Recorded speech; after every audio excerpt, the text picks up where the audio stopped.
to another episode of Deep True Crime. I'm Manny Rodriguez. In today's episode, I want to give you an update around the Delphi murders of the two teenage girls who almost 6 years ago were murdered in Delphi, Indiana. Daily Mail has put up an exclusive article that to me is a bombshell and kind of pieces more things together, at least in my opinion. Let's go ahead and dive into it, why don't we?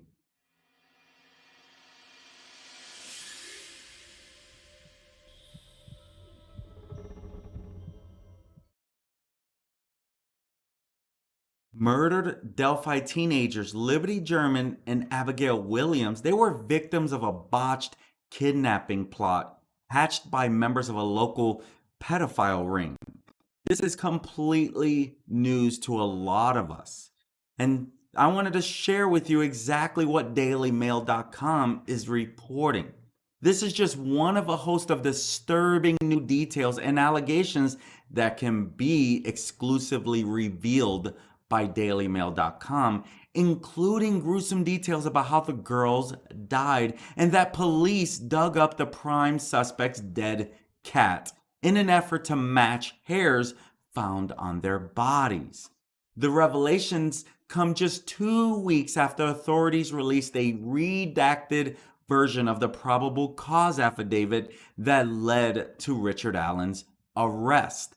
And this, we knew about the arrest, we knew about the redacted affidavit, and we even knew that the prosecutor said that we don't want this thing to be released because of other accomplices that could be involved. And let me share, after Richard Allen was arrested, I thought that was it. I thought he was the perp and the other two who were named around this had nothing to do with it. Well, looks like I stand corrected because looks like they were actually accomplices of this pedophile ring.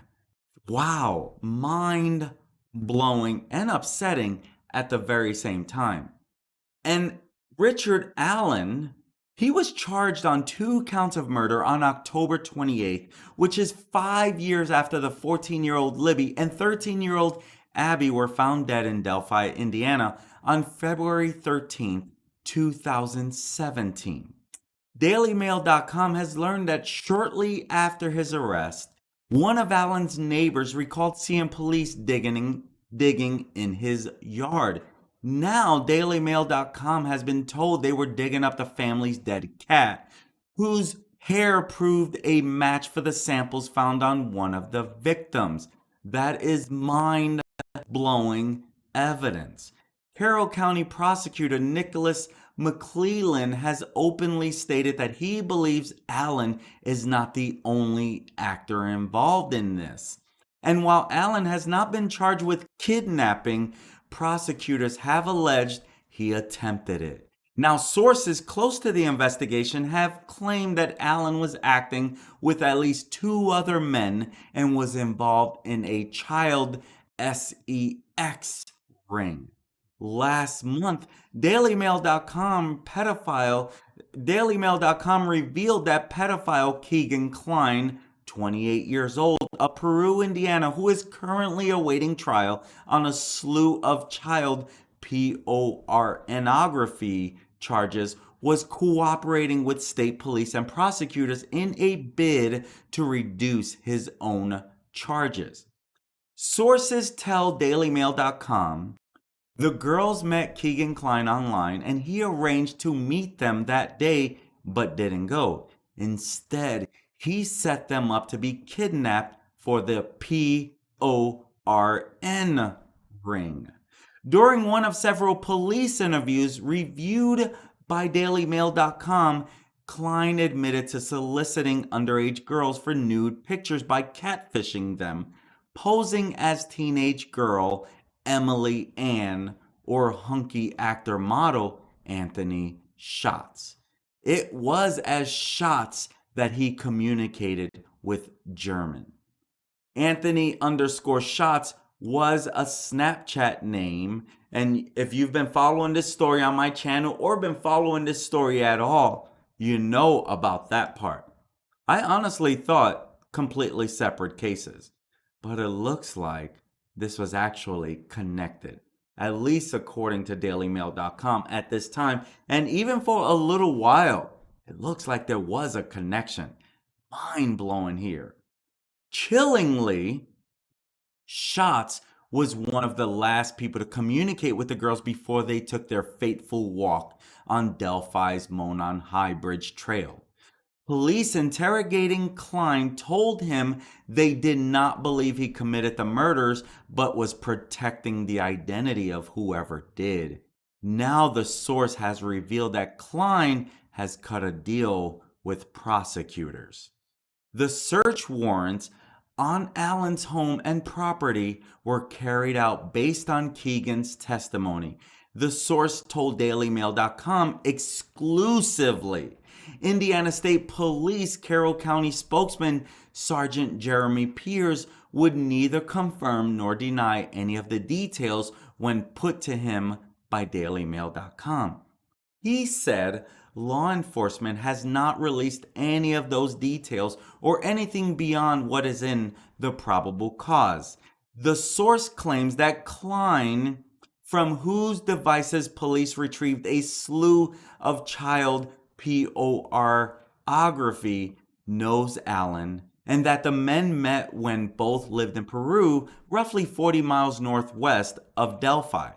The source also claims that both men knew Ron Logan, whom police first pegged as a suspect in the killings after the girls' bodies were found on his property some 1,400 feet from his home.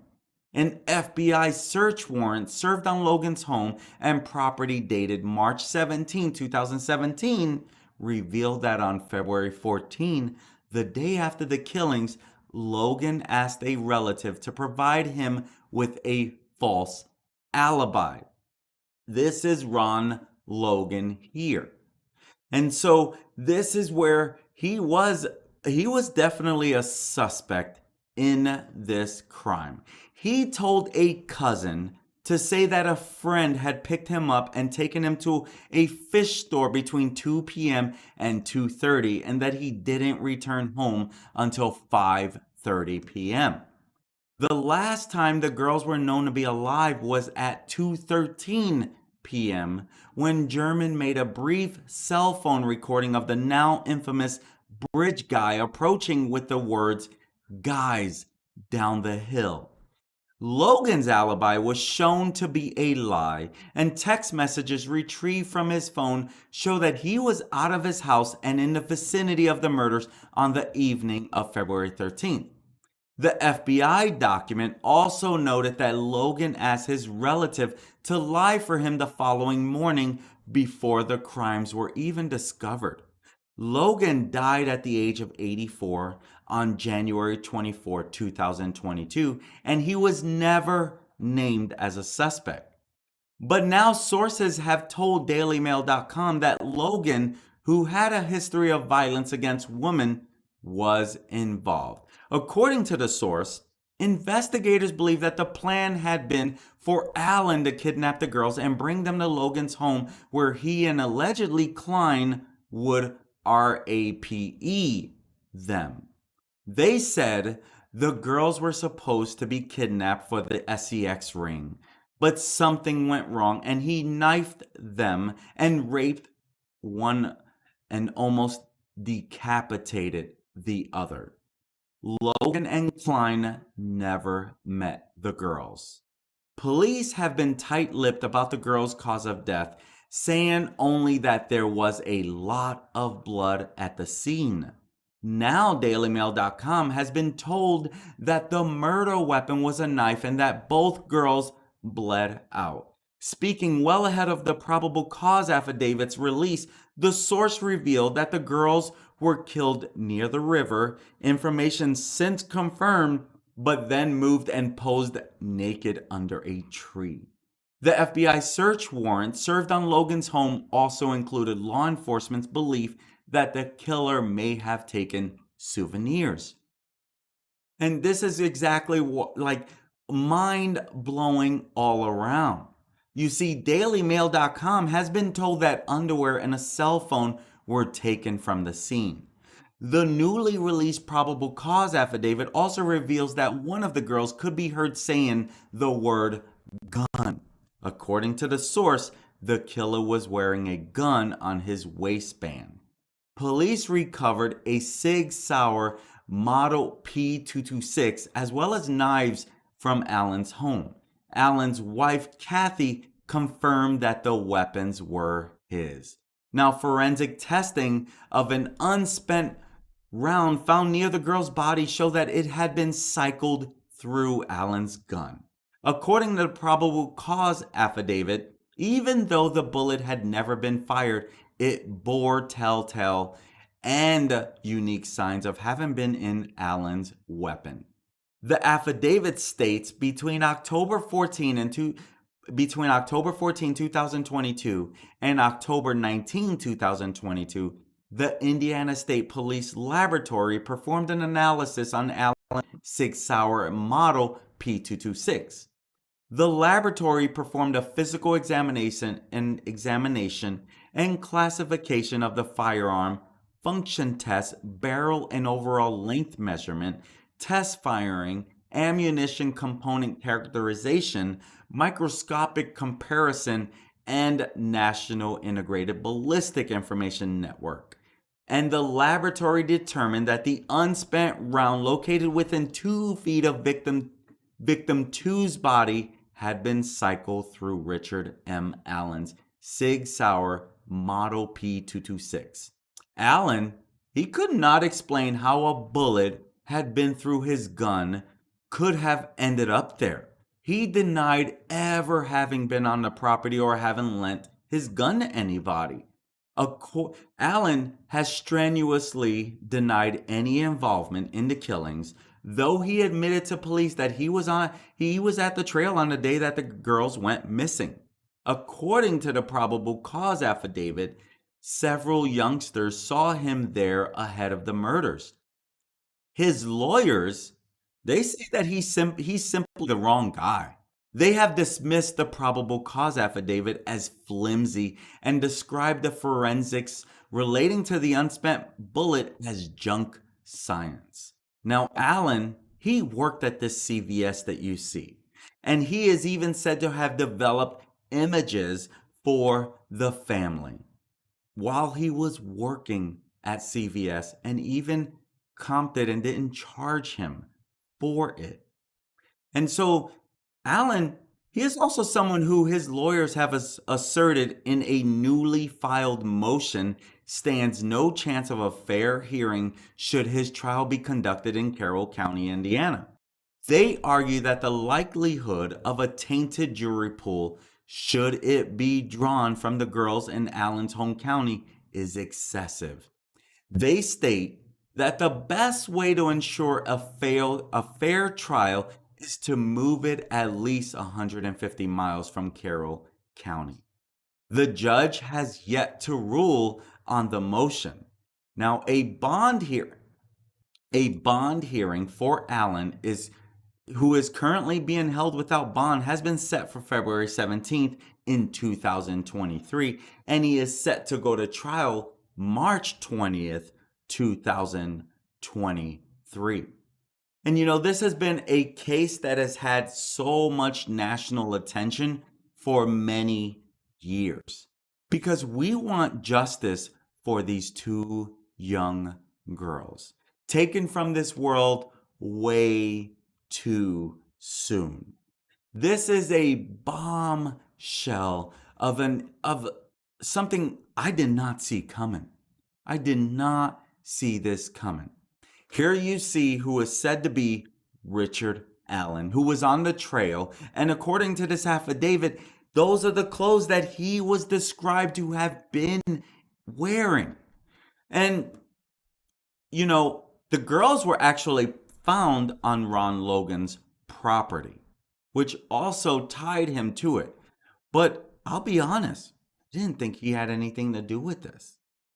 Well, it looks like, according to at least DailyMail.com, I was wrong. I stand corrected. if this is the case.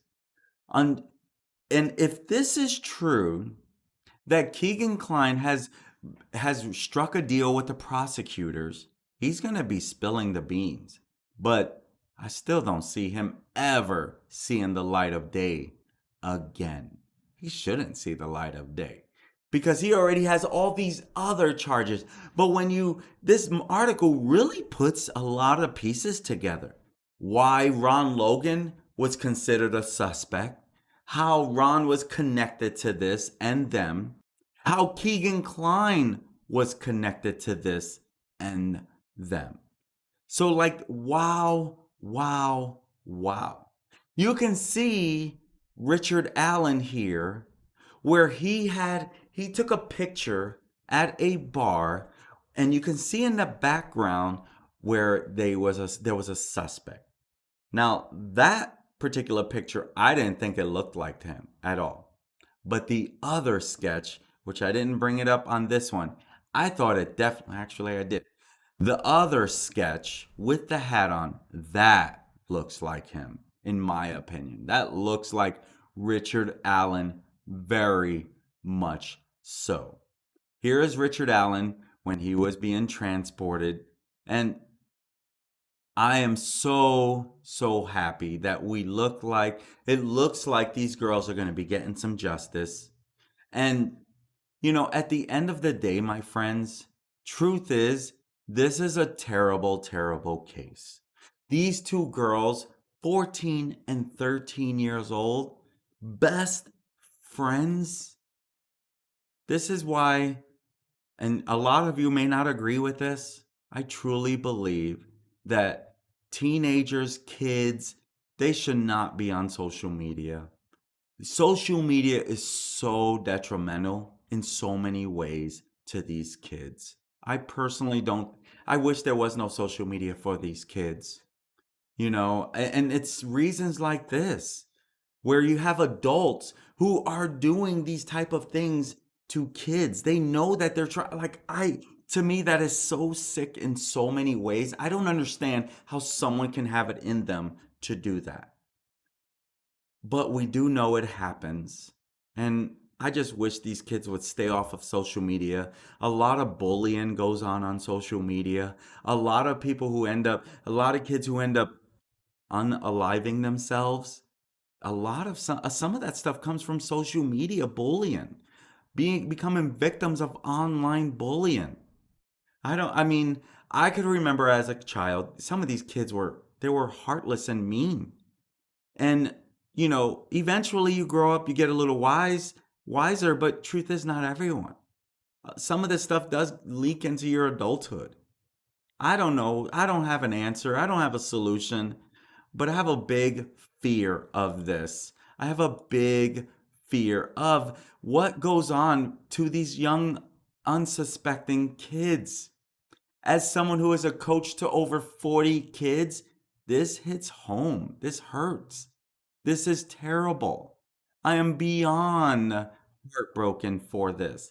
And to know that they were actually involved with this, it's mind blowing. Today is the day. Every day we need to continue to find closure for these girls. And if Keegan Kline is going to speak, that's the one thing he can do positive out of this, is bring closure to all of this. Abby and Libby, rest in peace. I'm sorry that these cowards did this to you. Richard Allen, now you really look like you did something wrong, because this is getting deeper and deeper. Now, Daily Mail, this is said to be an exclusive thing from Daily Mail. And so that is about what we know. And right now, Daily Mail is the one that's reporting on this. I haven't seen articles from many others. Now, this is still a developing story. This is an exclusive story to Daily Mail. Now we wait to find out more. But my gosh, rest in peace to these little girls taken from this world way too soon. My friends, I'm Manny Rodriguez. This is the whole purpose of this channel, to keep you updated on what could go wrong in this crazy world we live in. This family didn't know that this was going to happen to their loved one when they dropped them off at the trail. And here we are, 6 years later, finally getting some answers. Rest in peace to these little girls. My friends, if this is the type of content you like to follow, please hit that subscribe button, click on that like, and hit that notification bell. That way you get notified every time I go live or I upload content. At the end of the day, this is not about me. This is about being a voice for the victims. This is about keeping you aware and updated on what could go wrong in this crazy world we live in. My friends, it is a crazy world. And I ask you to be careful. It doesn't matter how careful we are, something can still go wrong. And we know this. I'm Manny Rodriguez. Thank you for joining me on another episode of Deep True Crime. Until next time, my friends, be safe out there.